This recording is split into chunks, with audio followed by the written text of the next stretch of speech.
اللي عملت الوصفة بينت الوصفة كلها وما بينتش تطلع ازاي. طب مش عارفة اطلعها، اطلع دي ازاي بقى؟ تعالوا بقى اقول لكم انا عملت ايه وطلعت ولا لا من الصينية.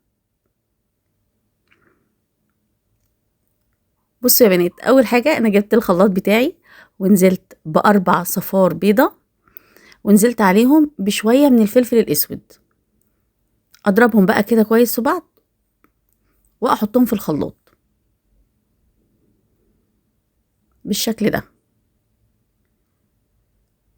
وانزل عليهم بكوباية من الزيت، كل كوباية واحدة يا بنات، وكوباية من المية، وانزل عليهم بكوباية من النشا، وكوباية من اللبن البودر، وحوالي 5 وحديات من اي جبنة مثلثات، وعليهم معلقة كبيرة من الملح، ومعلقة كبيرة من بهارات الجبنة الرومي او الجبنة. مش غالية قوي يا بنات، انا رحت للعطار واداني، قلت له عايزة ب20 جنيه، اداني شوية حلوين يعني. طبعا انتوا عرفتوا انا هعمل ايه. اضربها بقى كده كويس قوي، وبعد كده جبت بقى اصغر صينية عندي، يعني اصغر حاجة عندك مقاس 22، ونزلت بنص الخليط، وحطيت في النص كده شوية فلفل اسود حب، ونزلت بالنص التاني بالشكل ده. اغطيها بقى كويس قوي بورق الفويل بالشكل ده كده يا بنات، واجيب بقى صينية اكبر منها شوية واحط فيها مية مغلية، واخلي الصينية دي فيها لمدة ساعة على نار هادية على البوتاجاز.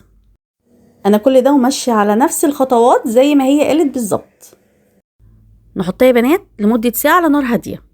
بصوا بقى، يعني انا كانت في نيتي جبنة رومي زي اللي هي طلعتها، بس هي ما بينتش طلعتها ازاي، هي ما تطلعش. يعني انا حاولت بكل الطرق مفيش فايدة. فانا يعني من هنا بسألها، انتي طلعتيها ازاي من الصينية؟ يعني ليه؟ عشان كده انتي ما جبتيش الصينية. بصوا انا حاولت مفيش، ولا تمد للجبنة الرومي بصلة. انا كانت نيتي جبنة رومي وافدكم بيها، بس بصراحة لما طلعت وحشة انا قلت لازم اقول لكم. وحشة جدا يا بنات، وبعدين بتسيح. يعني بصوا، مجرد ما قعدت شوية بره حاولت انزلها بكل الطرق، ابتدت تسيح، يعني ما تنفعش جبنة رومي اساسا. بصوا انا في الاخر طلعتها بالطريقة ديت.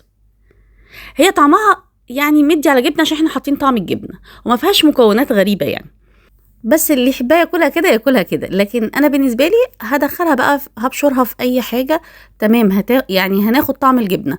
لكن انا دي ما تمدش للجبنة الرومي بصلة، وحرام ان حد يعمل المكونات ويرميها. يا جماعة اللي يعمل حاجة وتطلع مش حلوة خلاص ما ينزلهاش، او ينزل يقول ان هي مش حلوة.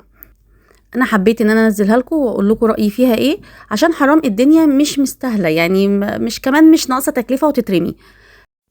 وبكده يبقى الفيديو بتاعنا خلص، ويا رب اكون عرفت افيدكم بحاجه.